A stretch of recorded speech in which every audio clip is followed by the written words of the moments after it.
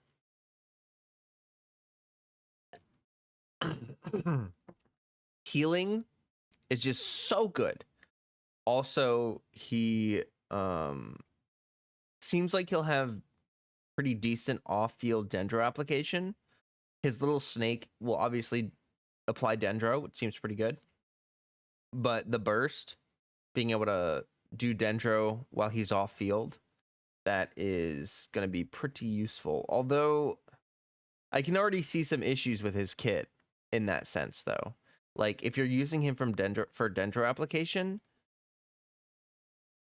it's mostly going to work on single target. Which for someone like Sino, maybe that would work really well because you're only really attacking one enemy at a time. But I don't know. His AoE is actually pretty good. But like, let's move on like to that bolt. Look, that doesn't have any AoE. playable- Like that might have like a tiny little bit of AoE, but it's really character. I bet many travelers it's basically single target already damage. know him well. I wonder if it targets random enemies or if it always targets the same enemy. I'm glad you gave me a chance. I always think it takes people. All right, with let's look at similar tastes to Kava sustain or a pleasant Kava. conversation. Oh, let me move my mouse. Oh, Come wait, at what? me. Sword? Breaking new ground. Oh, is he a Sama churl? Wait, what? Whoa, whoa, whoa! What? Cool. Nice. Okay. Did you see him make dendro cores explode? Yeah, what was up with that? That was Those kind of commands? that That'd be of useful for sick. me. Yeah, that was Claymore? crazy. And the toolbox, he has some cool He's a Claymore user. accessories. I am jealous. Oh yeah, I'm loving those animations. Super cool. Okay, so since Kaveh has some connections with Dory, I'll introduce him. Okay. Kaveh is an architect and has this like keen sense for beauty and the arts that he's developed ever since he was a child. Not to brag or anything, but his magnum opus. He uses a sword like 9S. It's a crazy coincidence where Dory lives, and his designs not only provide the required functionality, but also greatly incorporate his own artistic taste, making them feel unique and noteworthy. Well, he sounds like a genius, so he must be pretty successful. Yeah. Well, he doesn't quite lead the life of success and carefree spending like you might imagine. It's actually kind of the opposite. He hardly has enough more to survive. Mood. Okay, so he's broke. Interesting. Why's that? Well, it kind of comes down to Kaveh's personality. He's a very perceptive person, so he has this sensitive and delicate side to his character. He also has a strong sense of empathy and can understand the emotions and thoughts of different people, which may actually be one of his sources of artistic inspiration. For example, when someone is trying to sell something to Kaveh, all they have to do is make up some story about how the proceeds go to helping poor children, and he'll practically hand over his Mora. Like all of it. Wow, what a nice but gullible guy. Yeah. And on top of that, he doesn't limit himself with the cost of construction. And take the Palace of Alcazar's as an example. Maybe only a real maniac architect like him, who doesn't care about the costs, could ever build something as amazing as that. So you gotta respect him for that. Yeah. But it's probably these kinds of situations that have made him become roommates with Alhaitham. But aren't like Alhaitham and Kaveh polar opposites? We see them bicker all the time. About what? Well, Kaveh thinks that Alhaitham lacks feelings for others and always disagrees with his point of view. But like Anjali just said, Kaveh can understand how many people feel, but understanding doesn't always mean agreement. Right. Yeah, I think we're starting to understand Kaveh's character a little better now. So next we can move on to some of his talents. Yeah, for sure. As an architect, Kaveh can help everyone save some materials when creating furnishings. All right. And his mapping abilities might come in handy during battle. As a unique and creative designer, Kaveh must always bring tools with him. His toolbox, named Marak, not only provides Kaveh with tools, but also has many interesting uses. For example, Marak's mapping ability allows him to scan the battlefield, causing all dendro cores within a certain AoE to burst immediately. Nice. In addition to that, when Marak completely releases its energy, it converts Kaveh's attack damage to dendro damage and increases Kaveh's combat capabilities. Oh, that looks You don't sick. have to worry about triggering all those dendro cores at the same time. Kaveh won't be hurt by them. In fact, one of Kaveh's talents actually causes him to recover a set amount of HP when he takes damage from a dendro core. It's always good to have a reliable partner like that. Changshang always gives Baizhu a lot of help too, you know. Exactly. But Marak is pretty remarkable. It can even wield a sword for Kaveh. That's a pretty awesome toolbox. I know, right? Okay, so that should be just about everything we have for Kaveh. How should I say this? The first unique Claymore charge attack. Than we expected. And it's literally... Well, he is a distinguished architect from the Nation of Wisdom, so we shouldn't underestimate him. Yeah. I'm Kaveh will be confused a appearing little in the main bit. event for version 3.6, so maybe we give some details about that next? Oh, okay, I got this one. Our main event for version 3.6 is the Academia Extravaganza. In addition to Oh, the you get a variety free of Farzan. celebrations, the event also serves as a chance for the 6 Darshans to compete. Whoa. The Extravaganza consists of 2 main parts, the Wisdom Gala and the Inter-Darshan Championship. In the Wisdom Gala, the 6 Darshans have prepared 6 Wow, that's corresponding actually really cool. activities to show off the style of each respective school. Oh, As that's for actually the really cool. Inter-Darshan Championship, each of the Darshans will be selecting a single member to represent their school in a large competition. Okay. Great. So maybe we can talk about some gameplay that travelers can expect to see.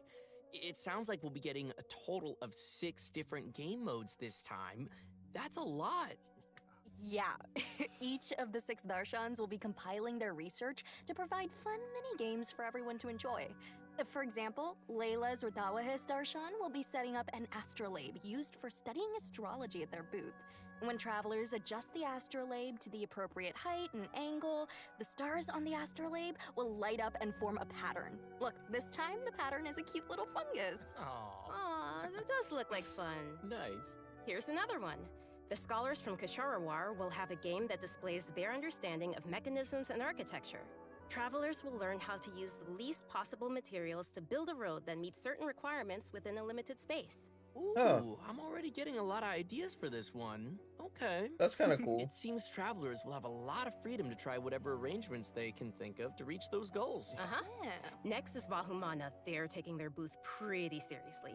They will be holding an archaeological activity where travelers will use specialized equipment to detect relic replicas. Travelers will have to carefully observe the surrounding environment as they search, and even eliminate external interference affecting the detectors to find the relic replicas. Oh, well, this is all very nice, but are there any games where we won't have to go running around as much? It's I'm just lazy. Bennett and Traveler. Yes, there's something for everyone in these game modes. With this one, you can just relax and stay put while you listen to a story. But as you're No, I'm just listening, kidding. you also get to ask the storyteller some questions. If you're able to ask and uncover some key information, Was the then you'll downpour receive heavy? some clues to lead you to the truth of the Yes. story. Very mysterious. Spontamod, on the other hand, is preparing a small combat experiment to put travelers' combat abilities to the test within a set amount of time.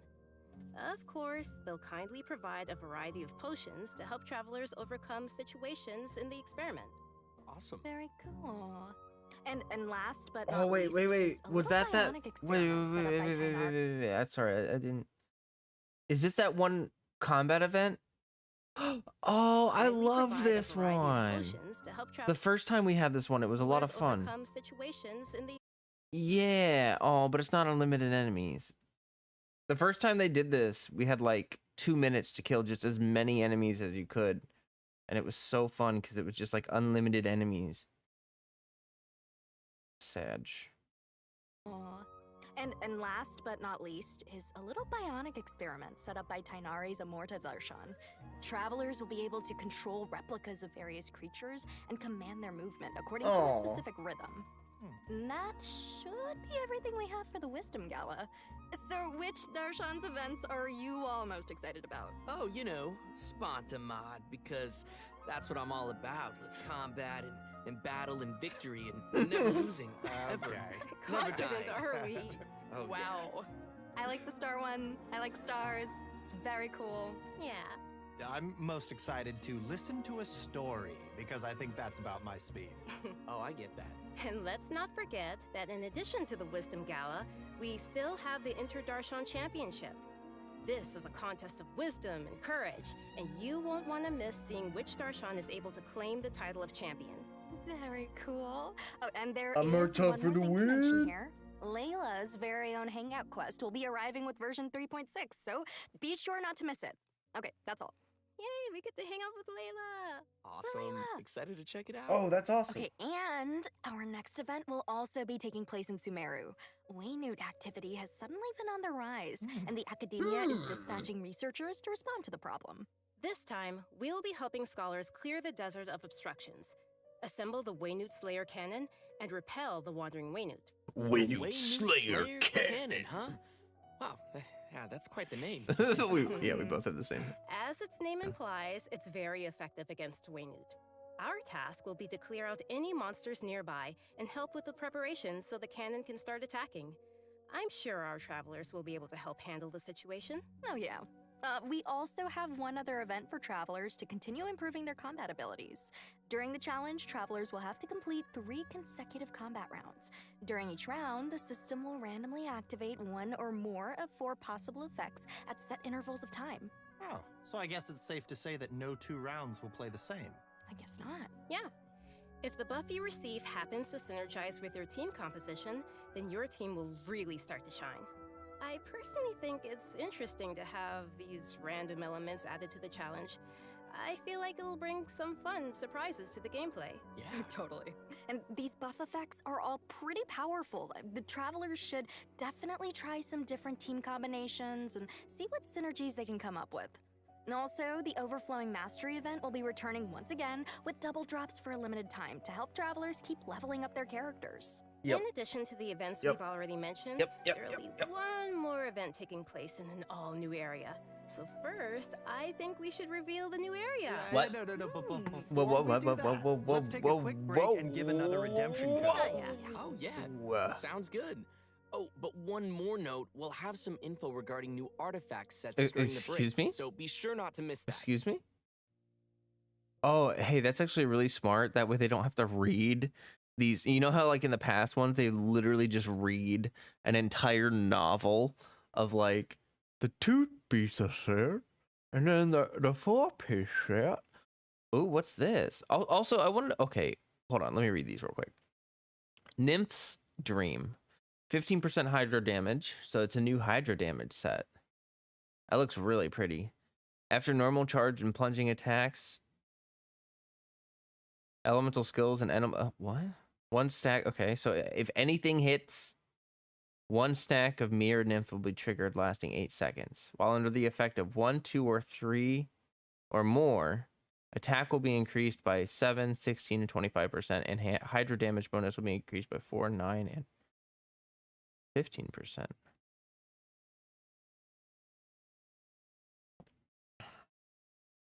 Stacks created by normal charge and plunging skill and burst exist independently. Okay. So it looks like it will be useful for characters that use at least 3 of those. If you use your skill, burst, and, I don't know, normal attacks, then you'll get all 3 stacks. I'm not gonna lie, I kind of feel like the 4-piece there isn't that powerful. Is it just me, or does that, like, I feel like I would expect a little bit more. Like, I would expect probably like 40% attack and 20% damage. Like, that's probably what I would expect to see.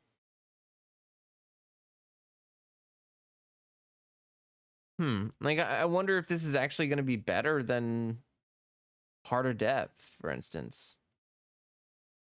I guess it does boost all damage. It does boost attack and Hydra damage, so it's not like a specific damage type bonus. Interesting. I wonder who that's going to be best on.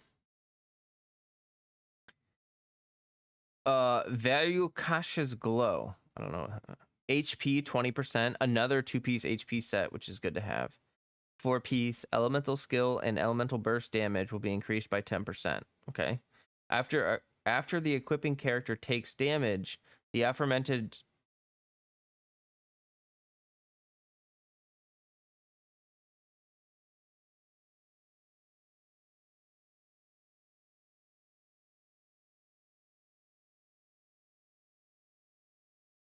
I knew it. I knew it. I knew it. I knew it. I knew it. Guys. D is too weak. D is not strong enough. Meh. Meh. Meh. Well, this is literally for Dia.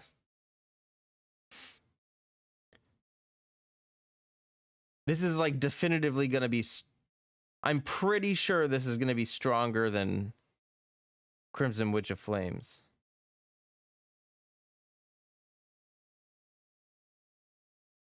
What I want to know... It's kind of confusing the way it's worded, though. It says elemental skill and burst damage increased by 10%. And then it says when you take damage, the bonus is increased by 80%, and it can stack 5 times. So what that tells me is that it's like 8% here. So you get hit, goes up to 18%. You get hit, goes up to... I'm not sure this is going to be better. Really? I would say that this is almost certainly going to be better than... Like, it's definitely better than Tenacity. I would say it's probably better. The total is 50%? Oh, okay. 50% damage, guys. That's kind of a lot. That's kind of a lot. I mean, it doesn't boost reaction damage the same way that Crimson Witch does, so that's a little bit confusing to do. It lasts for 5 seconds. Can be triggered. Yeah, so it can be triggered when not on the field. Correct me if I'm wrong, but I thought Emblem was Dia's best in slot for her energy needs plus damage. If you're trying to build hyper carry burst Dia, then yes. But that's my issue, is that everyone tries to build an entire character and team on a 4-second infusion window. So they're like, oh, let's maximize the damage of her 4-second infusion window. And like, I don't know. So that's I have a big complaint there. Like, you're losing a lot of skill damage by running that set. Anyway. Yeah, so I'm pretty sure this is going to be real good for her. So yeah. That's cool. That's exciting. Those are going to be, it's going to be fun to test these out for sure.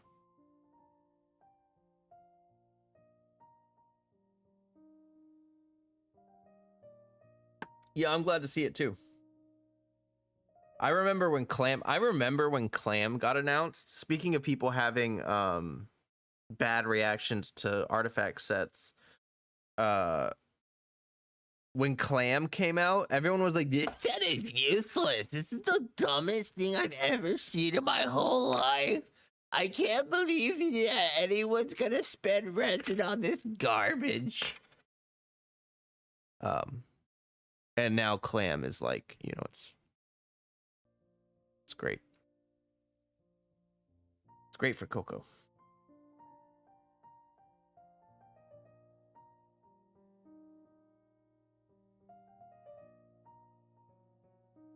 It's good, but it makes me super mad. You hate it because of the essay? That's fair. It is a massive essay. You want your husk pieces? Fair enough. I spent so long in that domain. It straight up took me about God, I don't even want to know how long. Thousands of resin to get a single healing bonus circlet from clam set. Like probably 3,000 to 4,000 resin. Took me so long. I had to use an offset. I ended up getting like 3 clam hydro damage cups. Like 3 before I got 1 healing bonus clam circlet. So I was using a Heart of Death. Welcome back, everyone. Yeah, Off-piece we are circlet. back and ready to show an all-new area being added to the game. Could this technically also be good on Hu Tao? No, because it's boosting skill and burst damage, and that doesn't matter at all for Hu Tao. So like literally these damage buffs right here would just do nothing. Added to the game. Except for, I mean, like, yes, the burst damage would work a little bit, but she also only takes damage once when you proc her state, and after that you don't want to take damage. And so no, this would be terrible for Hu Tao. This is going to be terrible for pretty much everybody except Dia for now. But I have a feeling that we're going to end up with more characters with mechanics like that, but we'll see. We are back and ready You're to welcome. show an all-new area being added to the game. Yeah. That's right. And I hope you're God, all guys, I haven't even explored the last new area. Hey, can you guys like the stream, please? Thank you. That would help me out a bunch. I would appreciate that. But I still haven't explored the last new area. excited as we are. This area is located deep in the desert, in the northwest of the desert of Hadramaveth. According to legends, it was one of the main rifts that monsters were emerging from during the Conria disaster 500 years ago. Oh, interesting. And the site of a battlefield where God suppressed the power of the abyss. Oh. Although it was originally desert, the ecological system has completely changed due to the power of the abyss, and it has become a large, uninhabited area of swamps and wastelands. So, you're saying that we might be able to uncover some buried secrets about Conria there? On second thought, it kinda sounds like it might be dangerous. Where's all that confidence, huh? Luckily, we have some little helpers to assist us in our search. There will be a Pari named Sorush waiting for us that will lend us its abilities, allowing travelers to freely fly across parts of the area and access some locations that would be impossible on foot. So cute! We'll be able to fly around now? Yeah, this will be your chance to fulfill your dream, Zach. Yes! After helping Sorush recover its power, there will be a small event for travelers to help it continue its training. My We'll heart. guide Sorush to drive away enemies, conduct speed training, and complete puzzles, so be sure to check it out. I can't stand it. Travelers may also encounter a new enemy during their journey in version 3.6, That is sick. the Iniquitous Baptist. You know, it's like these guys are starting to remind me of, like, anyone ever play Warframe? Like, these new enemies are starting to remind, these new Abyss enemies, Using multiple they really be starting to look like some Warframe elements enemies. in battle, and creating shields for corresponding elements to reduce damage. Okay. It definitely looks like it'll be a Wait, what? What do you do with the? Wait, do you, These include using multiple elements in battle. and creating shields for corresponding elements to reduce Creating shields for corresponding elements to reduce damage. So damage. I'm guessing that it puts out those things and you gotta break It them. definitely looks like it'll be a formidable enemy. That's not all. You gotta We choose which have shields. 2 more interesting enemies that travelers will What? encounter. Is that a hilly churl? The Animo and Hydro Hilly Churl Rogues. What? These hilly churls are wandering across Tevat and do not belong to any particular hilly churl tribe. Sometimes What? New hilly churls? they assist other hilly churls or tribes in need of help, and they also have a unique combat style. Even though it seems this place is full of new dangers, that still won't stop the traveler from bringing new hope to the region. They seem less corrupted. Like they seem like a less corrupted hilly churl. You know what I mean? Like it seems like that this is just someone whose curse is like less.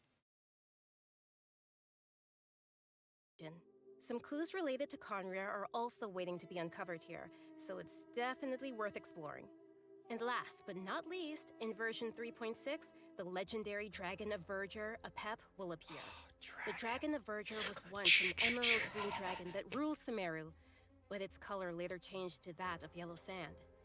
Recently, it seems to be suffering from some kind of illness. Travelers will be making their way to the Dendro Dragon's habitat to face it in battle, so we must be very careful. The battle will be split into 3 phases. An interesting part As long as it doesn't go underground. is that in the second phase of the fight, travelers will need to protect the Dendro Dragon from monsters in order to prevent the dragon's illness from getting any worse. Huh. Wait, what? That's different. Yes, and in the third phase, Okay, so the Dendro illness. Dragon will unleash some extremely powerful attacks, so travelers will need to be careful to avoid those. Oh, yeah. At this point, we don't know what the Dendro Dragon has been through and what exactly caused it to change into its current twisted form. Well, don't show us that. I don't want to see that. That's a little spoilery. Hey, Yeah. hey, The dragon stop has that. a close connection with I don't wanna see Sumeru's that. history and gods.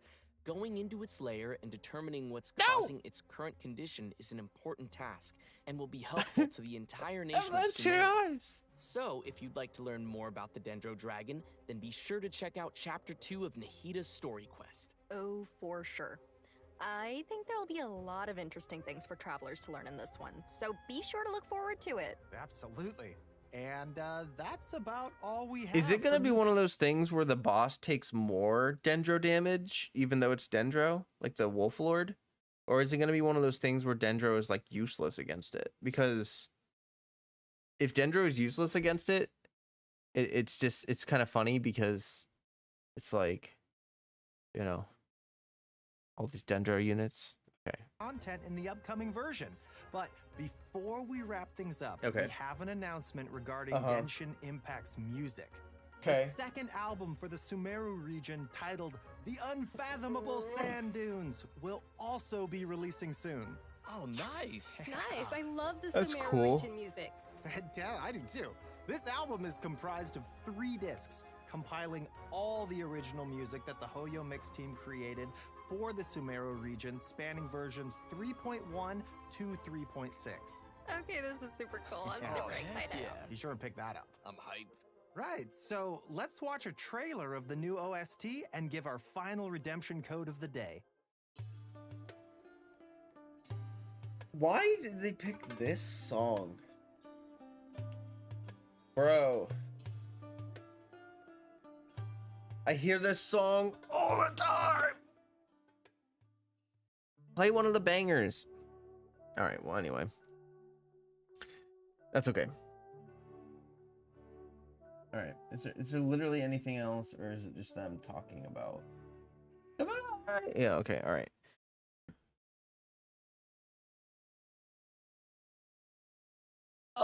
Not gonna lie, more content than I thought we were gonna get. More content than I thought we were gonna get. That's for sure. How are you guys feeling about it? I think Baiju does look interesting. I'm still really conflicted. Like, he's a healer. So yeah, I want him, but he seems like he's got kind of a weird kit. So I don't know. Kava actually looks really, or Kave. He looks really cool, but I don't have a Bloom team. So, like, he seems like he's really specific towards Bloom. You know what I mean? And if you don't run a Bloom team, like if you don't have Nilu, like it almost seems like Kave is like Nilu's support. Right? Are we not going to talk about the beginning? Wanderer was fighting Sino. Yeah, I saw that. That was the festival thing. They're doing some show or a show, some game or something, some tournament, right? Yeah, they were fighting as part of the tournament thing. I didn't expect lore in a whole new region. Yeah, I didn't expect the whole new region. I mean, I thought we would get some kind of lore, but definitely way more story and in general content. I think they're starting to learn that between the regions, it's more like Kaveh the carry and Nilu. Yeah, that's what I'm saying, is that like you use Nilu to spawn the special bloom cores, and then you swap to Kaveh or whatever, and you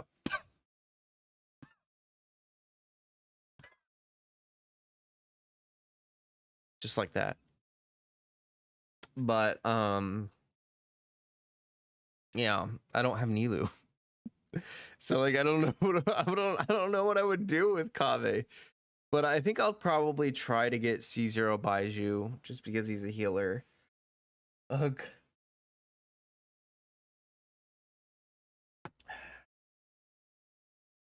He will be our second Dendro healer. So I'm curious about his energy needs. It seems like Baiju is going to be really burst dependent. So ER is going to be really important on him. I have a feeling his signature weapon. Hopefully Baiju's signature. Wow, almost a year. Nice. You're about to join the exclusive members, Ice Emperor. We've got a couple people that have been here for over a year, but not many. Hello, Weratica. What was I saying? Oh, I wonder if Baiju's weapon is going to be for damage, or if it's going to be like Kokomi's weapon and it's going to be for like sort of like a mix between damage and support or something. I don't know. Like most signature weapons are for just like the personal damage of the unit. But if the unit is a healer, Drilling Tails, yeah, right. That's what I'm thinking. I'm thinking Prototype Crescent, honestly. If he's going to be burst dependent, then I don't know. Wait, isn't it Prototype Crescent? Which one does the energy recharge mechanic? Is that Crescent? I think it is. I actually can't remember. Oh, I'm so sleepy. But yeah. Sacrificial book. Yeah, he produced like 4 particles. So if you put him on sacrificial book, then you can cast his skill twice. It also hits multiple enemies, which increases the chance to proc. So you can get like 8 particles of rotation from that, assumably. Which is pretty good. I have a feeling that his burst cost is going to be 80 though. I have a feeling, because it's a shield and it heals and it sends out Dendro or whatever. I just have a feeling that Baiju's burst is going to be 80 cost, which is going to be pretty hefty. And I don't know if we're going to have...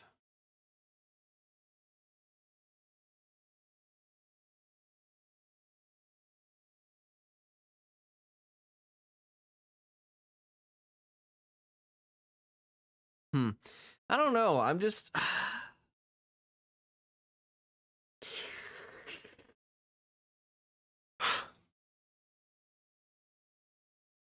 I mean, I was hoping Baiju would be a healer, but I was not expecting him to be a healer like that.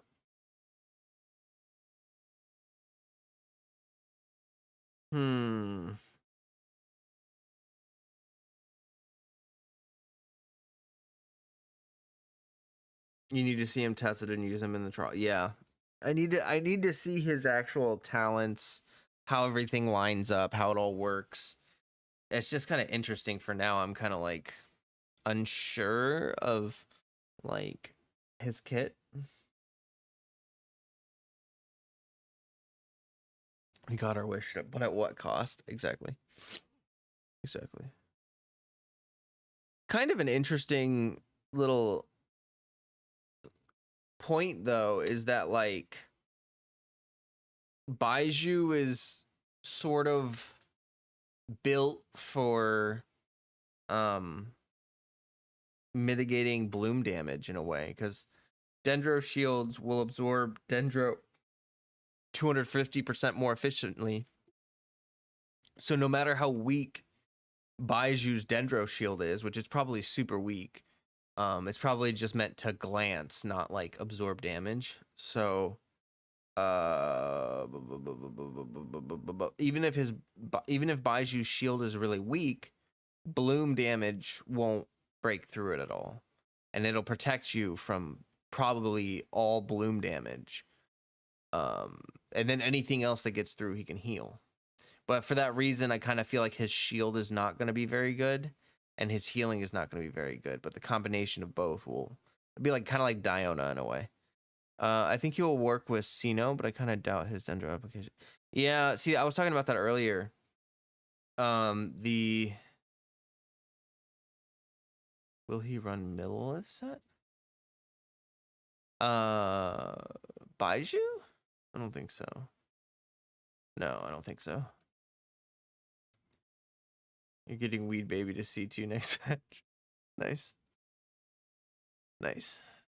Nahida's C2 is definitely pretty nutty. It's not necessary at all, but it does feel good. Yeah, I was talking about that. The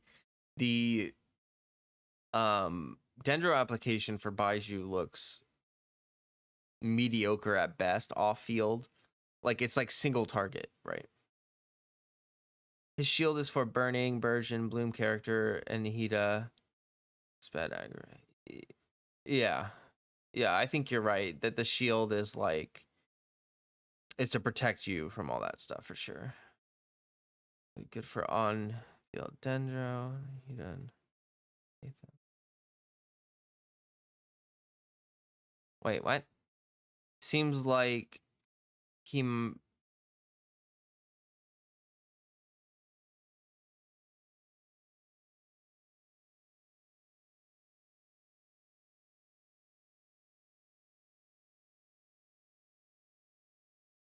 You wonder if the shield even applies to. Oh, you mean like if you like to yourself, or what do you mean?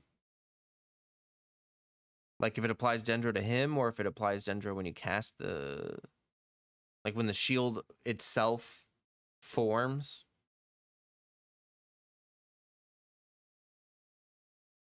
Because what I actually like, I kind of mentioned this when he cast like Beto. Oh yeah, I love how Beto does that.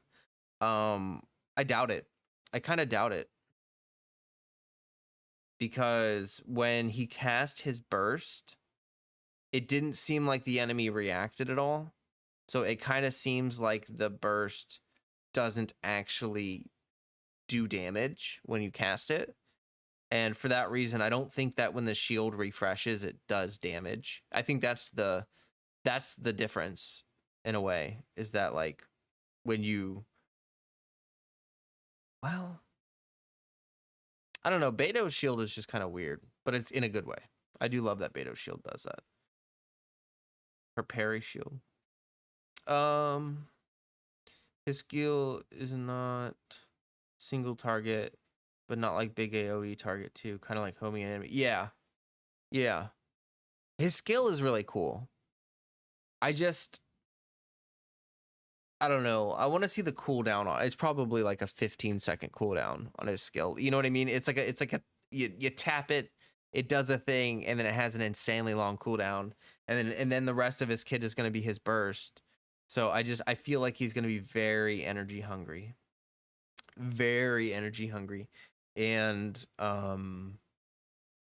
it's going to be hard to run him without a battery for his burst. If I'm assuming it's 80 cost burst. I wonder, because there's no way they're going to give him Wonder if the shield would apply Dendro on contact with enemies would make him a lot cooler. That I think who just mentioned that? Ice Emperor mentioned that. And I don't think it will. I think that probably yeah.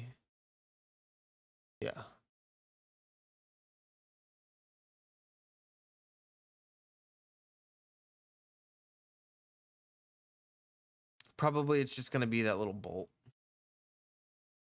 I mean, it would be good. It would be really nice if when the shield refreshed, it does like a proc of Dendro or something, but I don't know. We'll see. His elemental application looked kind of mid, but he seems like he's doing a lot of different things. Maybe it depends on how many enemies there are, so the more enemies, the longer his skill snake return. Oh, we're one thing we're Attica. The burst is the shield. The burst is the shield. The skill is the snake. So from what we saw, I mean, I don't know for certain. From what we saw, the snake is there's no shield involved in the skill. It's all on his burst. He's not like Diona. Like his burst is both the shield and the healing. The skill doesn't seem to give a shield. That might be like a constellation or something. Or like an essential talent passive, maybe. They made him strictly single target Sag. Yeah, I mean, like we mentioned, his skill has like sort of like some AoE sort of like honing in on enemies, but other than that, it does seem like he's gonna be like a Dendro Xingqiu.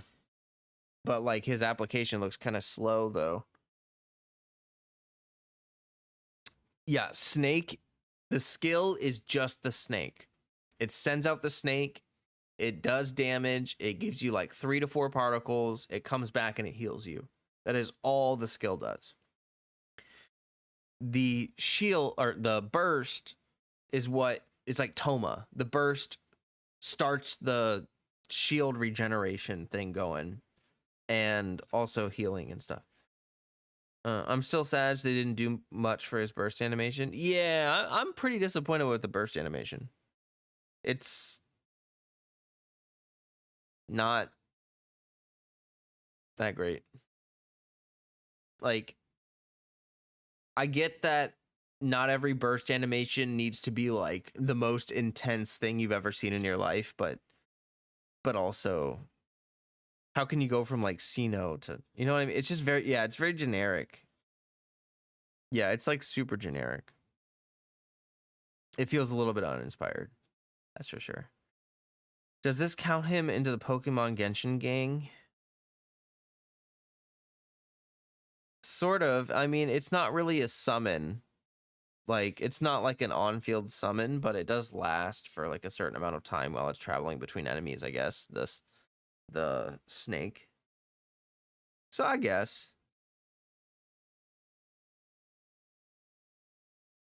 I love Dia's burst animation. What are you talking about? Dia's burst animation is freaking sick. Freaking sick.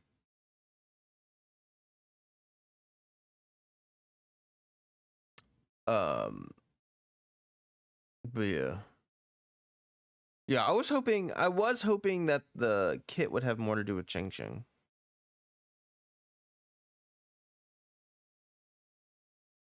Are they gonna do Ching Ching like Oz though? Where, well, Ching Ching does talk, you know, so. Is that what you mean?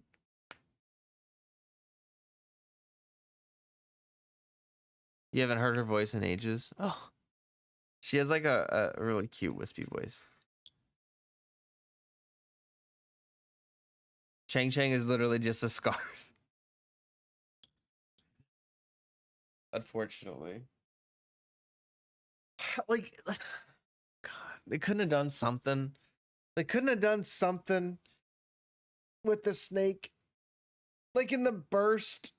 like in the burst, they could have had the snake like wink, you know? That would have been hilarious if he just does his little thing and the snake is like, you know what I mean? Like that would be cute. Or like if it smiled or something.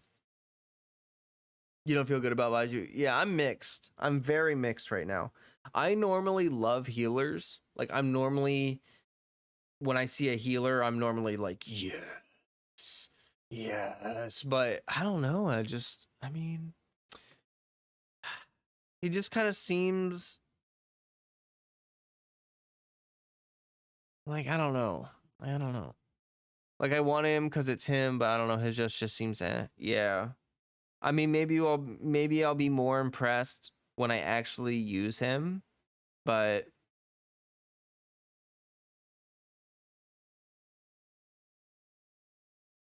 many streamers say it's 7 out of 10 patch. Maybe it's just spite because they said, what do you mean? Maybe it's spite because they say juicy line on Twitter. I don't know what that reference is. I have all the healers I want, so it's iffy for me. Yeah, like Yao Yao is a great Dendro healer. So here's the thing though, too. I do want to say this. If you're like, oh my god, Dendro healer, I need Baiju. Hold up. We got Yao Yao. She's fantastic. So you really don't need Baiju even if you want a Dendro healer. You know what I mean? But on the same hand, like, I don't know. Maybe his Dendro application will be all right with his skill with Sacrificial Book. I was wondering for the longest if his healing ability would work more like Kuki, since he's sickly in lore. Yeah, I was also thinking about that too. I also thought that too, that his healing would maybe detract from his HP or something. The shield is just weird. Like, I don't know. I was really surprised about the shield thing. That was pretty surprising. Yao Yao was good in AoE too. Yeah, I guess her burst does some pretty good AoE. I don't know. I'm not gonna decide whether I'm gonna pull Baiju or not. I'm not gonna decide yet. I'm definitely gonna wait until I see his full kit, until I'm able to get a full appreciation of what he's doing. Flow.exe quit working for a second. Before they explained his kit, I thought he was literally a shielder. I did, because they don't show the healing, before they explain the kit. All you see is the shield pop up, and I was like, what? Why? So Mohoyo never said something hyperbolically in ages. They say juicy line on Twitter. Oh, did they call the patch update juicy? And people got like, they thought we were gonna get Fontaine 5 months early because they used one word juicy. Oh my god, dude. I'm not gonna lie, I'm sick. I'm just sick of people. There are so many people that play this game with Mohoyo where it's like, I'm going to sit here and expect that they're going to every single patch release something that is monumentally game changing and fundamentally mind shattering. And it's like, guys, this is a freaking anime video game. Okay. We're like almost 3 years in. We know what I could have told you what was going to be in this patch, not the specifics of it, but I could have told you, okay, we're going to get, the new characters, we're going to get new quests, we're going to get new events, we're going to get possibly a new area, maybe some artifact. Like, what are you expecting? Oh, guys, out of nowhere, we suddenly decided that Genshin Impact is now going to be full dive technology, so go get your nerve gear, guys. Tomorrow you will be in Teyvat. Tomorrow. Like, get real, folks. Measure your own expectations. All right. And if your expectations are absurd, then stop blaming other people for your crappy expectations. I personally am never disappointed because I manage my own expectations. So I generally don't get disappointed. Now, you saw that my expectations get flipped with Baiju. But did I sit here and like baby rage like Baiju sucks, guys, I hate it. He's gonna be the worst 5-star in the world. Like, no, I'm just like, I don't know. I don't know how I feel about Baiju. Anyway, sorry, I'm ranting. I'm tired. I just woke up not too long ago and I'm just like, this is me without enough caffeine. I think Mihoyo just doing April Fools though. The dragon and Conria lore looks juicy. Yeah, the lore looks juicy. The dragon stuff is really interesting. There's a lot that's really interesting in this patch and a new area. I did not expect a new area. That's actually the part that surprised me more than anything is the new area. I was like, whoa, we just got one of those. What's going on here? I was not expecting that. Yeah, Baiju's burst animation is kind of sad though, for real.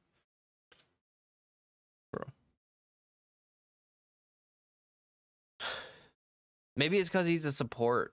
They didn't want to go too crazy with it. But I just woke up. Yeah, I woke up right, like literally, like 20 minutes before I started this stream. I was like in my bed, and I rolled out of it, and I was like,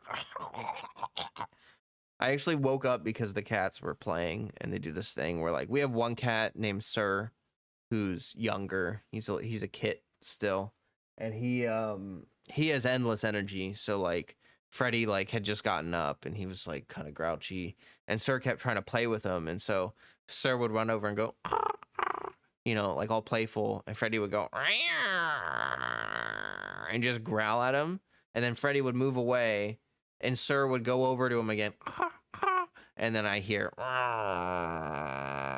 from Freddy growling at him again, and it's like after like 10 minutes of that, it's like I gotta get up.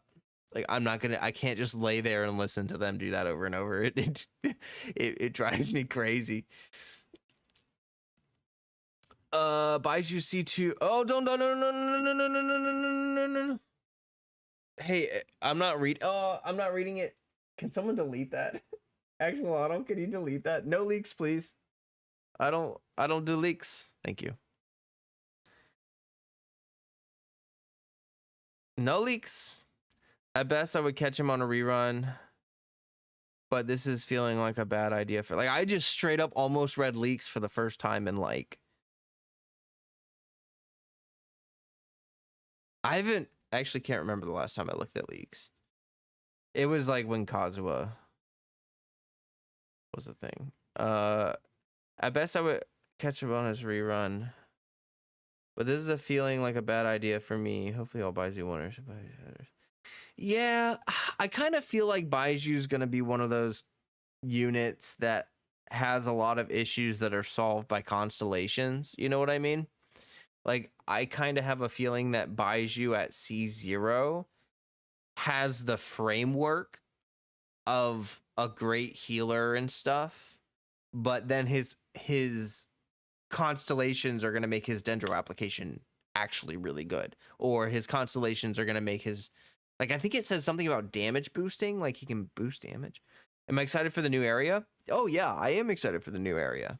Definitely. I haven't even done the last new area. like I haven't even done, like, they added a new area last patch and I still haven't explored that. And that's actually something I wanted to mention though, is that like they seem to be doing better about these filler patches, because we are getting a lot more of these smaller, you know, like added on areas. And I think that that's really good. I think that's good for them to do that. Because it fills out some of these patches and makes them feel a lot less empty. Cause like they could have, like, I'm not gonna lie to you, I have a strong feeling they developed Sumeru as a whole, and then they kind of took chunks out of it and like the desert and all that, you know what I mean? Like the desert was obviously designed with Sumeru. They did not design the desert, you know, right before it came out, like after Sumeru, right? So they decided to piecemeal release the region. They decided instead of releasing all the regions at the very beginning, or like all the parts, like they kind of did that with Inazuma. With Inazuma, we got everything like this, and then we had months of no new islands, no new anything, even though we ended up getting like Surumi at one point, you know. But like, you know, I think they've realized like, oh, okay, if we add these smaller areas in these filler patches, it adds to the feeling of content. Pile up the content, eh? Yeah. Oh. I got kind of burnt out the past couple months because of like when the new region came out, pulling all the pulling units and building and doing all that stuff. It's just a lot. I did get a little burnt out. And so I've been sort of just like chilling, you know, just doing my dailies, doing my thing. And yeah, we're about to start tackling some quests. We're going to be working through the Sumeru world quests and doing all that stuff on streams and catching back up and doing all that lovely, wonderful jazz. I feel like a lot of people kind of shoot themselves in the foot by constantly doing content like the second it comes out, you know? Because then you do feel like you're being drip fed content when you're always caught up on it. You know what I mean? I kind of am happy that I have so much stuff built up. I think it's actually like probably one of the smartest things anyone can do is, oh, I'm almost like the Archon quest. I didn't do the one that they just released, like the most recent one, but I did the one before that. So like, I just haven't done the most recent Archon quest. But I haven't done Nilu's quest. I haven't done Sinu's quest. I haven't done Alhaitham's quest. I haven't done Hida's quest. I haven't done Dia's quest. I haven't done virtually any of the world quests in Sumeru. I haven't done. There's so many things. Yeah, I did the Scara one, yeah. But there's so many things. So many things. So anyway, yeah, if you play Genshin, I highly recommend, like, you know, find some other games you like and try to let yourself build up some content so that you're not always out of content. Like, I like to manage it so that I always like purposefully don't do some content so that, you know, if you feel like you want to do some content, you have something to do. That way you always feel like you have something to look forward to. Does that make sense? Rather than having nothing left, being at the end of the road and feeling like there's nothing to do but wait. I haven't touched the Hangouts since I finished Noelle. Noelle's Hangout was a banger. I do like the Hangouts, though. I think they're good, but I understand they're not always the most exciting. I have to be in a specific mood for the Hangouts, for sure. I made the mistake of starting multiple character story quests at the same time, so now I've got to jump from one quest to the next because this character is busy. Yeah. Yeah. Yeah, that can be really annoying. I had that happen with one of the Archon quests. I can't remember which one. But it was because of Tignari's quest with an Archon quest. I kept having to jump between Tignari's quest and the Archon quest. It was really, really confusing.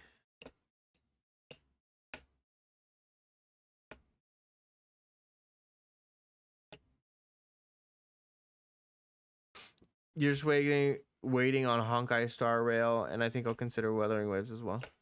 Yeah, I'm excited for Wuthering Waves. That's going to be a good one. For everyone that wants a more hardcore experience, for people that are like, Genshin isn't hard enough, then Wuthering Waves is going to be the game that you'll like.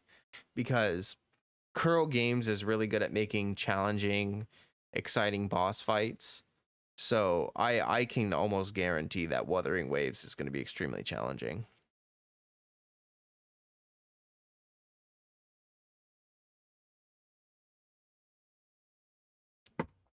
like Dark Souls. Like with punishing gray ravens, it doesn't matter how much you wail. If you suck at the game, you're gonna get your ass beat. Like, that's just facts. So yeah, that's gonna be a funny thing too. I wonder how they're gonna do with Wuthering Waves. They're like the FromSoft of mobile. Exactly. Oh, sorry for the bottle crushing noise. But yeah. Like, I have a feeling that some people are gonna wail on Wuthering Waves because it's gonna be bigger than PGR, so it's gonna get more outreach. And they're gonna be like, why am I still dying? Why am I not winning the game? I spent $3,000.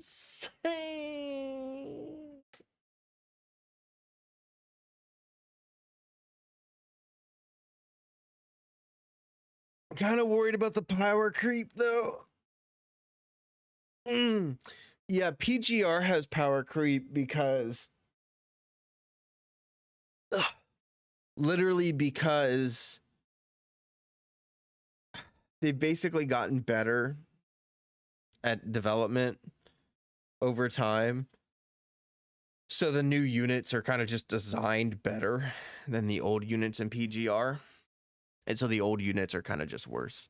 But the new units are like designed to be updated. Like, they're not hiding it. They're not kind of like... And also, I don't know how to say this. In PGR, you pull constructs, which are like robot people things, right? Oh, see you, Dante. Have a good one. It's great having you here. And those constructs, like, when they power creep it, they release a new version of the same construct. So it's like old live, like live A or live B versus S live versus, I don't even know what the new live is, but there's like a new live they release, like luminous live or whatever. I don't know. But like, if your favorite character is Liv, you will have a current version of her that you can play in the game that is not shit. Does that make sense? So it's not like your favorite character. Like, my biggest issue with power creep is that, like, you find a character you like and you're like, I like this character, they're cool. And then 3 months later, like, they're dog shit because they're just objectively bad. And now you feel bad for liking a character. And it's just like, it's just not a good system. But at least with Kuro games, they, you know, it's like, oh, my favorite character is Liv, and maybe her old frame isn't that great, but there's this new frame and it's still Liv. It's literally the same character. It's just a new body, essentially, because they're robots. So you can like change, you can transfer the whatever, the program or the whatever. Yeah, but I have a feeling with Wuthering Waves, we probably will see a more consistent development cycle. Like, I think that PGR was a learning experience for Kuro games in a lot of ways. And I think that what we will see with Wuthering Waves will be more polished and more consistent. I don't, especially because it's an open world game. So it's just like Battlesuit. Yeah. I mean, yeah. But you know how, like, you know how Himiko, like, all of Himiko's suits are useless now? They're all useless. That's not how it is. Like, that's what I'm saying, is that's not how it is in PGR. But the balancing is kind of not that great in PGR. I mean, it's fine. You can beat the game with pretty much every unit, but you know what I mean? It's just like the balancing isn't as fine-tuned. You don't have to play PGR or Honkai.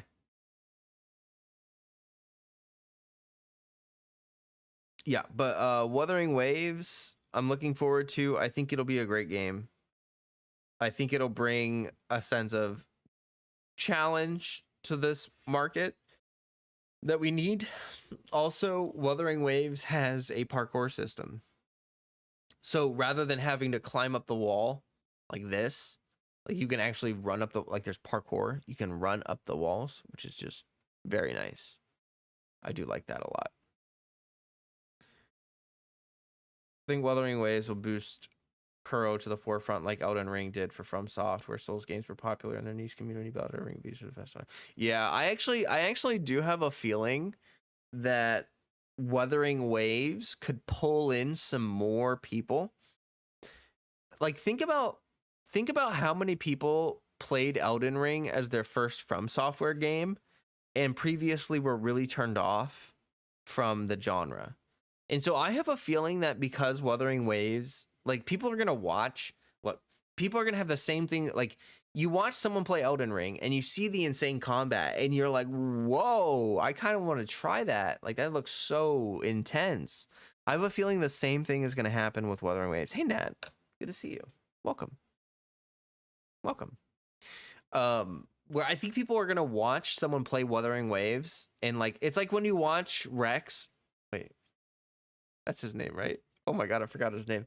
There's this guy I watch who does PGR.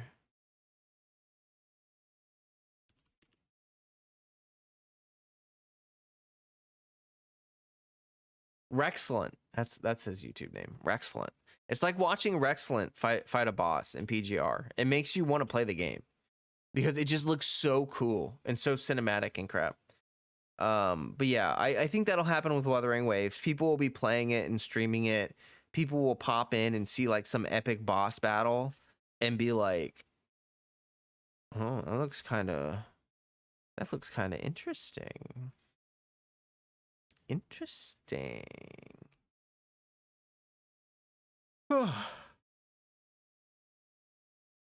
Oh yeah.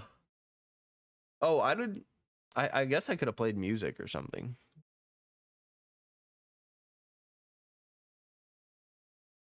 Here. Play a little music for you guys.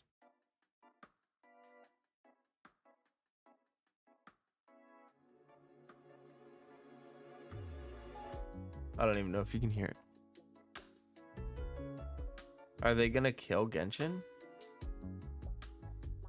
What? What do you mean?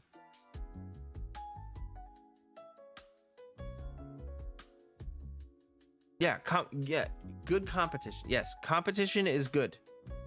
Wuthering Waves, the more successful that is, the better for Genshin. They have so much money, it is impossible for them to kill Genshin. No company can kill Genshin. Nothing can kill Genshin because they have so much money. They can run the game for the rest of its life without making another cent, without making another penny. Do you think Wuthering Waves will get more traction and long-lived popularity than Tower of Fantasy? Yeah, absolutely. For one, the story writing for Kuro Games is a lot better than the story writing for Tower of Fantasy. Like, I don't know what Wuthering Waves story is going to be exactly, but from my experiences with PGR, as long as they get a better translation team, they'll be fine. Like, the only issue with PGR's story is that the poor translations are really awkward sometimes, but the actual story itself is actually really good. It's very good. So, I think that Wuthering Waves will hold people's interest. Also, another thing that I want to say about the developers, Kuro Games, Punishing Gray Ravens is not super grindy. Like, the dailies aren't that bad for Punishing Gray Ravens. They really don't take that long, and the game isn't that demanding. And also, Punishing Gray Ravens is one of the most free-to-play friendly games. Like, if you started at the between every banner cycle, you have enough time as a free-to-play player to save up enough currency to guarantee every single new unit. So if you were to start playing right at the end of a banner cycle and do all your dailies and weeklies and just start playing, even after you've earned all your first time rewards. I'm not talking about first time rewards. I mean, like, between you can get every single new S rank character as a free to play player. Every single one. Guaranteed. Like, guaranteed. So you have zero FOMO of missing out on a character. And the weapon banner is different. The weapon banner in PGR, they have every weapon they've ever released in the weapon banner, and you select which weapon you want to pull for, and you pull for that weapon. So like when a character comes out, if you don't pull their weapon, it just goes into the banner, and you just pick which banner you want. It's sick. It's really nice. It's really nice. Where does the term X game will kill Y game actually come from? I mean, I know it's originally from MMO term, but I don't know when this term appeared in Genshin. It's absolutely, it has to do with MMOs entirely, because the MMO, like the live service market is based on audience. So like if the audience dies out, then generally speaking, like, okay, MMOs are expensive to run. First I've heard of it was Halo Killer. Yeah, live service games are expensive to run. And so like if a competition were to come in and sweep everyone a bit away, then yeah, like the game might not make enough money to be profitable or to keep servers running. But what's kind of funny about it is that we have very little evidence that actually happens.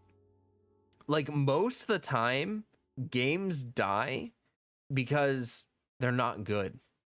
Like they don't die because another game comes out and just demolishes it. That doesn't happen. What happens is a game comes out and everyone jumps in and starts playing it, and then like 2 weeks later, no one's playing it because the game is boring. Rare, like I don't think I've ever seen one where a game comes out and it actually kills another game. You know what I mean?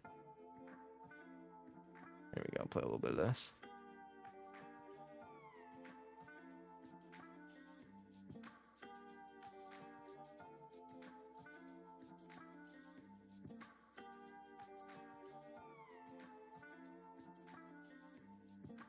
Oh, my belly. No. You saw my belly. Guys, I'm super tired. I don't know how much longer I can stream.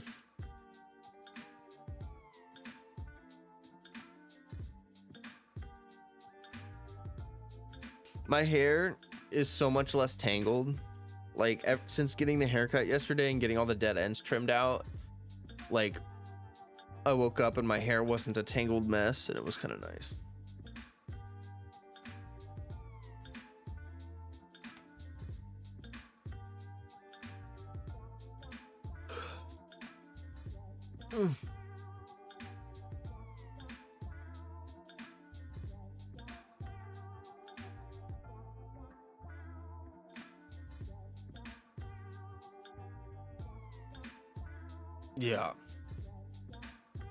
Yeah.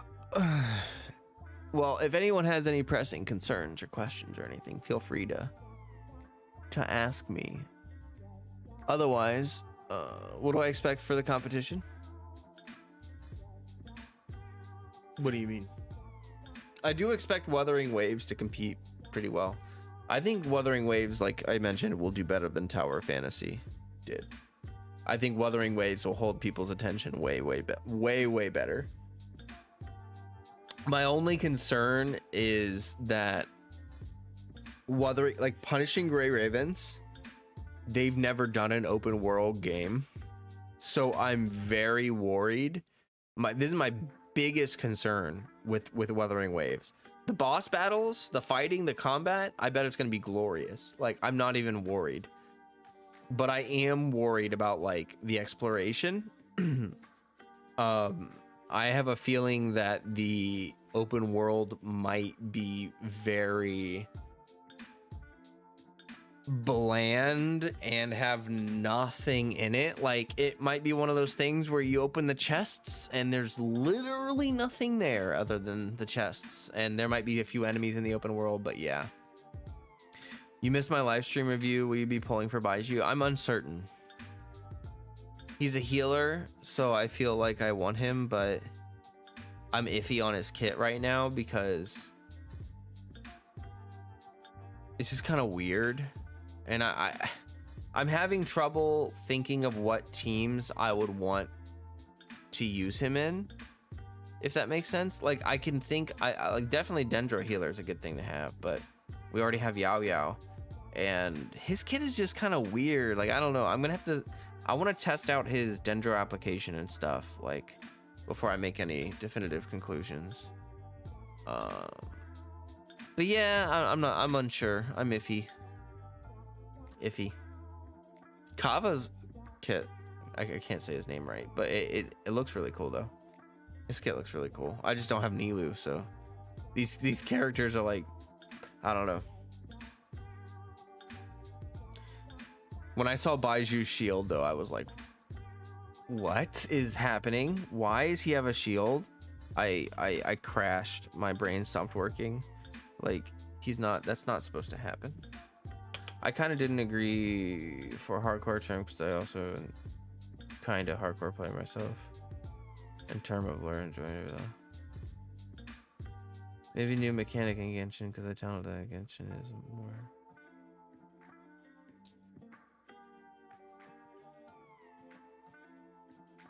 Oh, you mean like what do I expect to happen with Genshin because of the competition? Oh. Well, generally speaking, competition just like okay, here's a really good example. To me, Baiju's burst animation is a sign that they're getting a little bit lazy.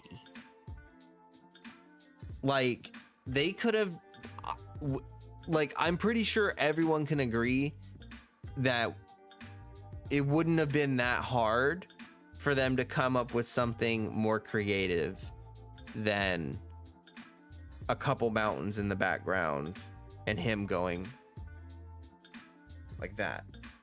So competition, if they're worried that another game is going to steal their players away, they're going to be more concerned about getting those details. Like that's the one thing that Genshin is usually really good at. That's the one thing that I love about, not the one thing, but that's one thing about Genshin that I think is really good, that they usually are. They're usually on point with those small details.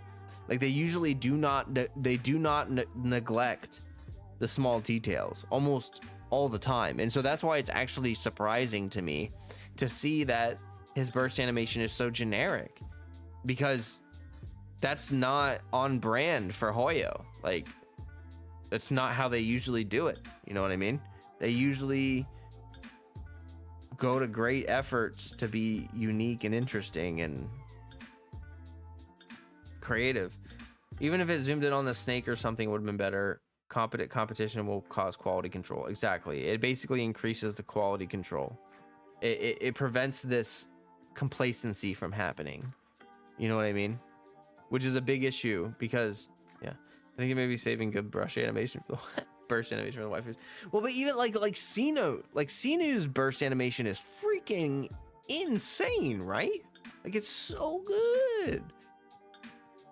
I don't know, like, I just missed potential. Just missed potential on that burst animation. It's fine though. I mean, like, that's forgivable. It's fine. If anything, maybe the burst animation is short. So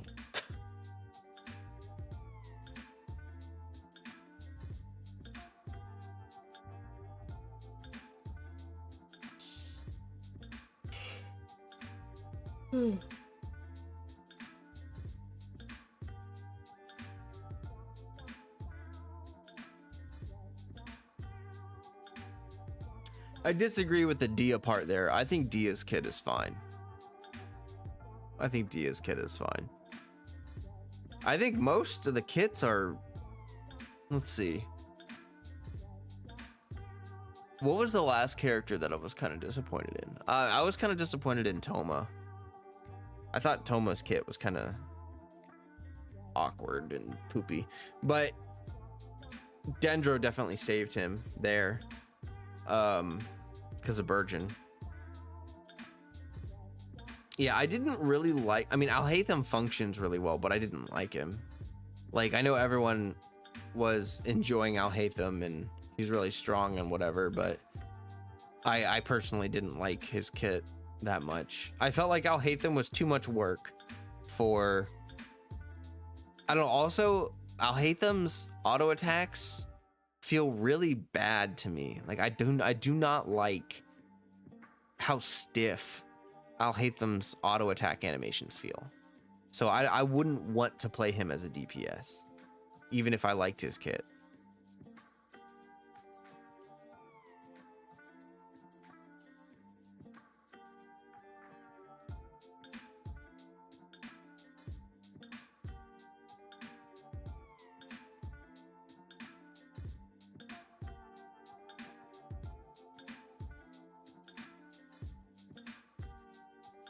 Are they need to nerf character though? No.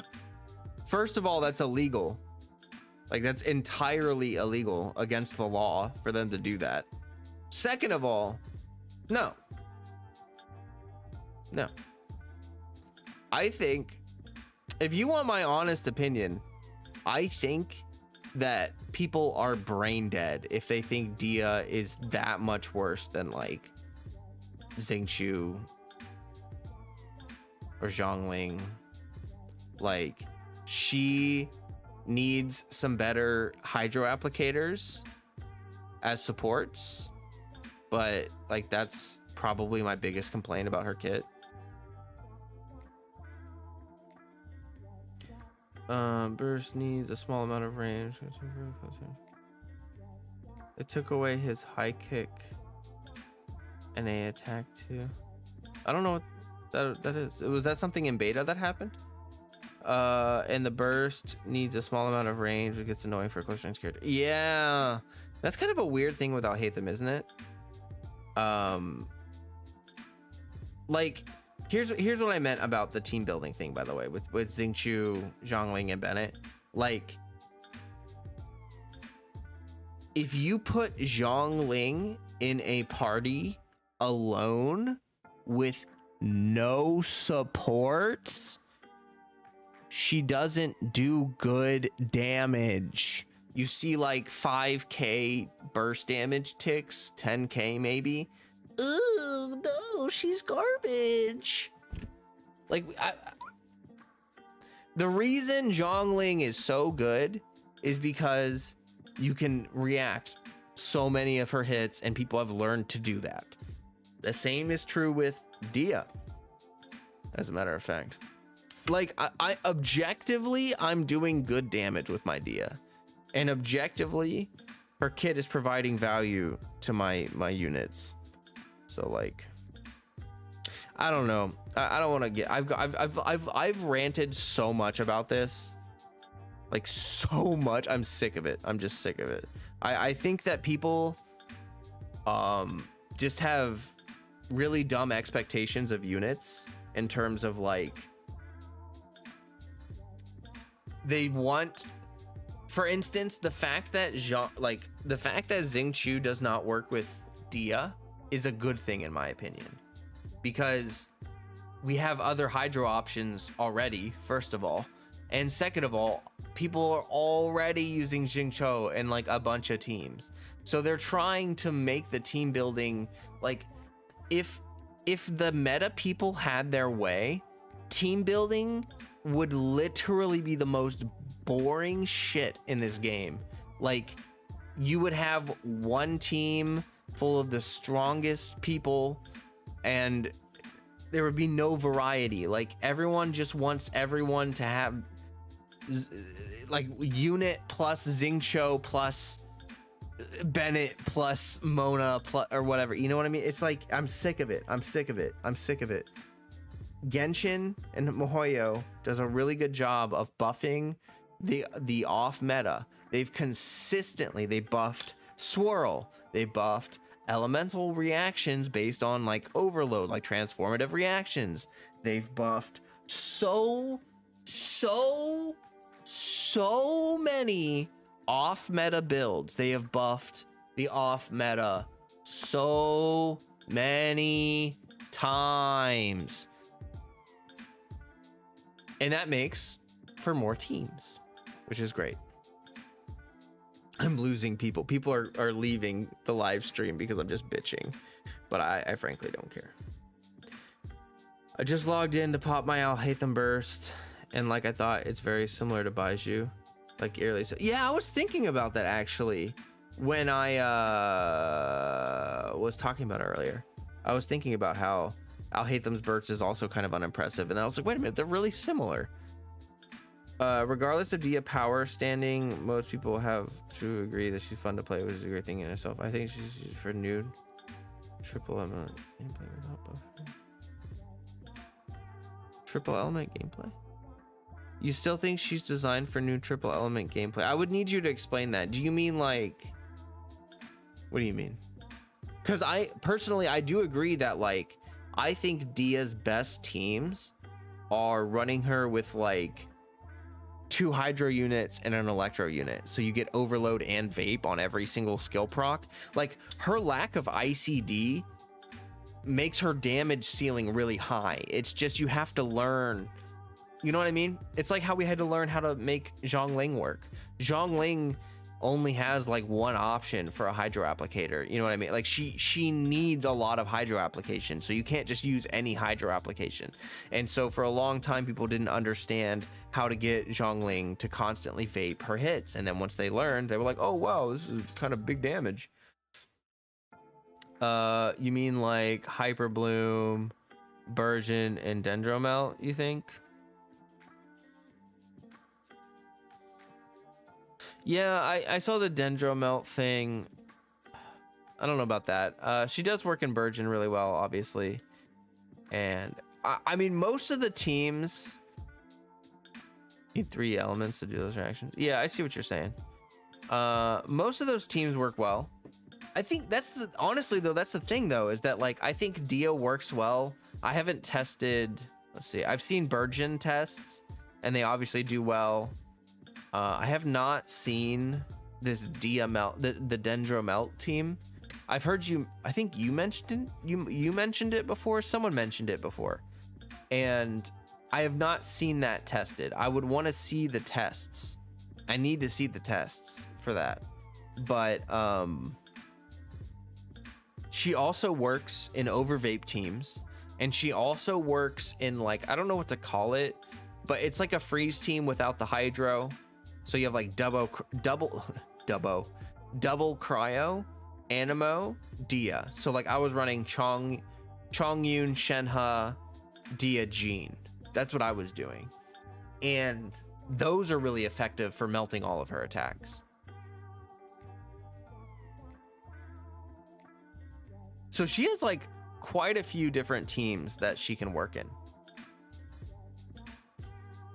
Fridge.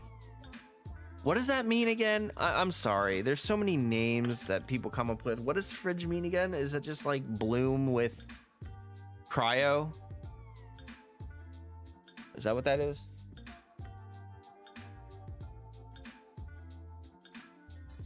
Also, I will be right back momentarily. I gotta...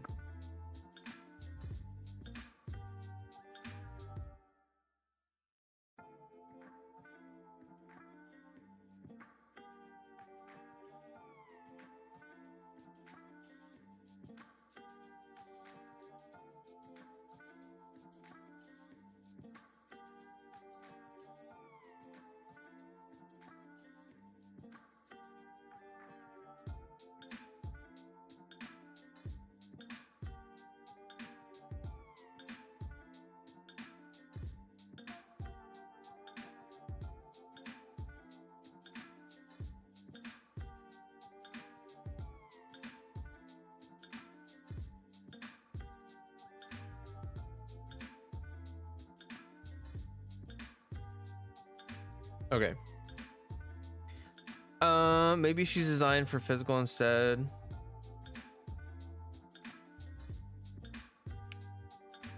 Wait, who's designed for physical? What are you talking about? Who's designed for physical? Fridge is like bloom, hyper bloom with cryo, so the cryo makes the hydro go longer. Oh, okay. I mean, yeah, you could put her in as like a solo pyro unit and like burgeon off of that, but I wouldn't like, she has Dia? Are you insane? Have you read her kit? So Dia, when she hits with her burst and when she hits with her skill cast, it shatters. So I think that freeze is a negative synergy for Dia. I wouldn't recommend running Dia in a freeze team of any kind. That's why I recommend running double cryo Animo Dia, because you don't have any hydro, so you don't have any shatter, so you can just melt everything.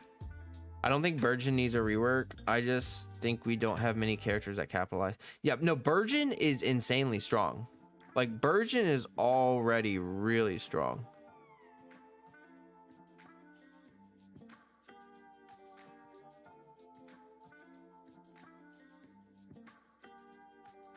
Like, all of the Dendro element reactions are very good.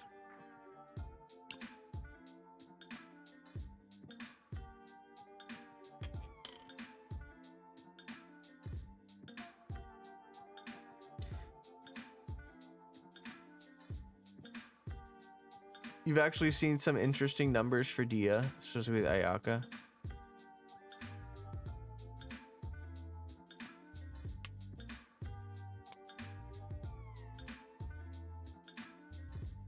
Ow.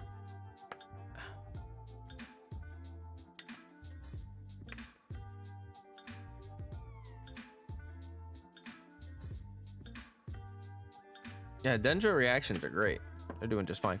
What do you mean, Infamous? I'm curious. I mean, I've definitely seen some really good numbers too. Also, that is a good point that Ayaka is her burst is a really good applicator for Dia's burst as well. And Dia would melt off field with Ayaka on field. They actually have a lot of synergy there that I was not considering.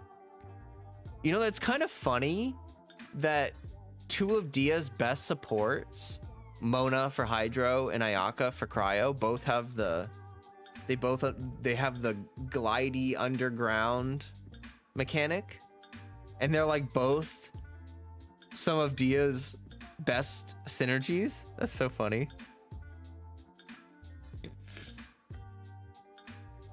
Oh.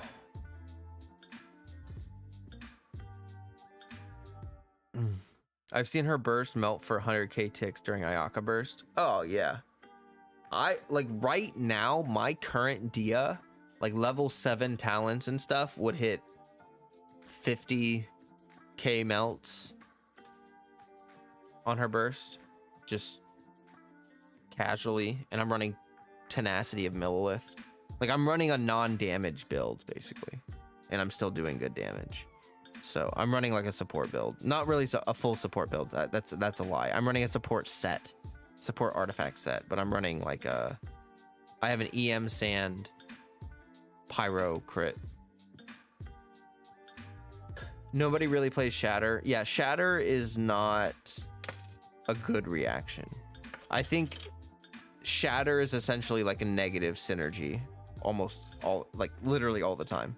I did some tests with Eula Shatter back in the day, and I did find some interesting things about Shatter if anyone's interested. First of all, Superconduct actually Superconduct makes Shatter do more damage. So physical resistance shred makes Shatter do more damage. Fun fact. Anything that shreds physical resistance. If I find the video, I'll make sure you get it. Thanks. I mean, I've seen some crazy stuff too with like whales and whatnot, but what piques my interest is like people that have, you know, C0 to C2 with or without the weapon. That's the kind of range that I like to watch, because obviously anyone with like a C6 Dia R5 can hit like 100k melts. Like, that's no big deal. But C0, oh, Pog. That's Pog. Yeah, if you find that, send that to me. That's super cool. See, yeah, I guarantee 110%, I am 110% right. In about 4 months, people will have learned how to use Dia properly, and she will be way more desirable. People will actually want to pull her because, first of all, we will have more supports that work well with her. Like, we just need more Hydro units. Like, that's probably the biggest bottleneck with team building in general, but also with Dia, is just the lack of Hydro options. We just need more.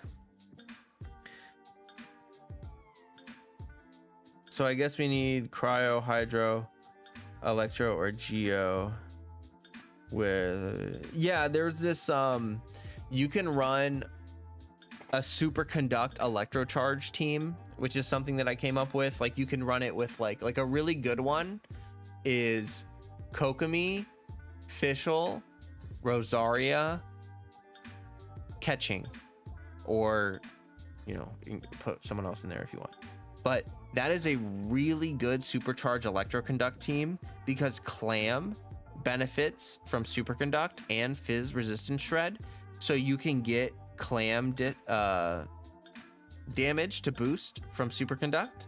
You have some electrocharge procs going on, and then you also have the physical damage boost from, yeah, so you can run like Fizz Kajing in that situation or whatever. Yeah, you know, it's an interesting team archetype that could do more damage if Shatter actually worked, but I don't know. I think Shatter's probably just gonna always be kind of a bad thing. I'm pretty sure her kit is way more useful than D-Luke. I do have to agree. D-Luke has more carry potential than Dia. Like, it's easier to build D-Luke as a carry than it is to build Dia as a carry, but Dia's kit overall is more flexible and useful, in my opinion. The consistent off-field pyro application with no ICD is so good. It's so good. Anyone that watched me do Abyss yesterday, I need to build my team better and also learn how to play it better to be able to do floor 12. But I mean, you guys were seeing me truck through that Abyss, and I was getting some really good off-field damage with my Dia. Like, she's hitting like over 20,000 damage every single time she vapes, and there's also an overload in there, which is like 8,000 damage. So that's like 30-something thousand damage every time she procs her skill. How many times does it proc? We can do without C2 if you want. We can ignore the C2. So even if I didn't have C2, I would be doing 4 to 5 procs, right? It's like 4 to 5 procs, I think, plus the actual skill cast and the skill recast. So 4 to 5, probably like 100. It's like 100 and it's over 100,000 damage. It's like 160,000, 150,000, 160,000 damage with just her skill.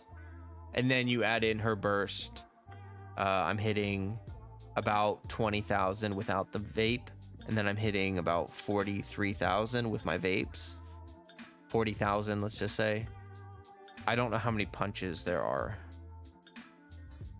How many times does she punch during her burst? It's like,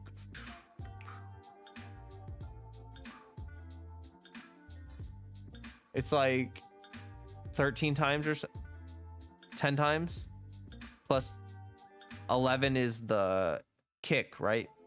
11 is the kick, so that's like 4 reactions. So that's like, with just the vaporize alone, that's 120,000 damage, plus 6 times, there's 120,000. So that's 200, and that's like 240 to 300,000 damage, plus the 150,000 damage from, so that's like 450,000 damage per rotation, plus her defensive utility. So even if I didn't have C2, I would be hitting nearly 400 something thousand damage per rotation. But I do have C2, which gives me like an extra 2 skill procs, which really doesn't add that much damage anyway. That's only like an extra 50,000 damage. So yeah, I mean, that's just a little quick math. That's just a little quick math for you. Now, of course, if I don't react any of her hits and I don't do any of that stuff that I'm doing, then she does a lot less damage. But so does Zhongling.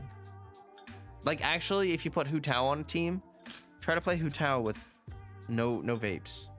Have fun. Go for it.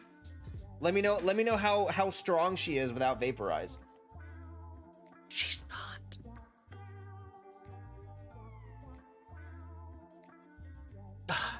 Okay. Oh, my back just exploded. Felt so good. I'm probably gonna get out of here and go do my. Oh wait, overload counted as blunt damage. Does that mean it can shatter? That's actually a really good question, Radica. Let me. I don't. Oh man, that would be so hard to test though, because hello everyone, going to watch the live stream right now. Ooh, nice. Feel free to watch my VOD if you want. You're more than welcome to, but if not, you know.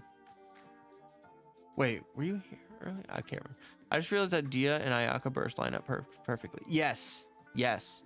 That's what I was saying earlier. Like, Mona does that too. Like, Mona's burst lines up really well, but so does Ayaka. And I actually didn't think about that until someone said that earlier. Possibly Jinyan team with overload shatter. Yeah, that could work. See, the problem with that is, like, to even do the testing would be really hard because the enemy has to be frozen, and then next to them has to be an enemy with electro, and then you proc electro on the enemy next to the frozen enemy, and you see, because overload does like a shockwave effect, and so it'll hit the enemy next to him. So like, you can see if that proc does shatter as well as overload damage on the frozen enemy, but it's just a pain in the butt to set up. I mean, you can test it. I could test it, but I'm not gonna do it right now. I don't think that you would be able to consistently set that up though. Like, that's the thing. It might work, but I just don't think you can consistently set it up. Yeah. All right. Everyone start saying your goodbyes, because I'm gonna get out of here. I gotta run. This caffeine has started to kick in, and I gotta go. I have a meeting with Mother Nature.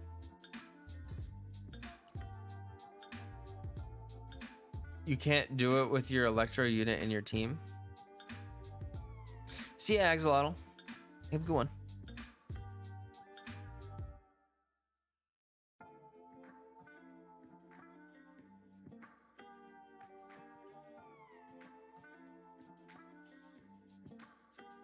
Thanks for the stream. You're welcome. And thanks everybody for being here. Remember to join the Discord if you haven't. And thanks for the good conversation. I appreciate you all. And until next time, stay healthy, stay hydrated. Peace.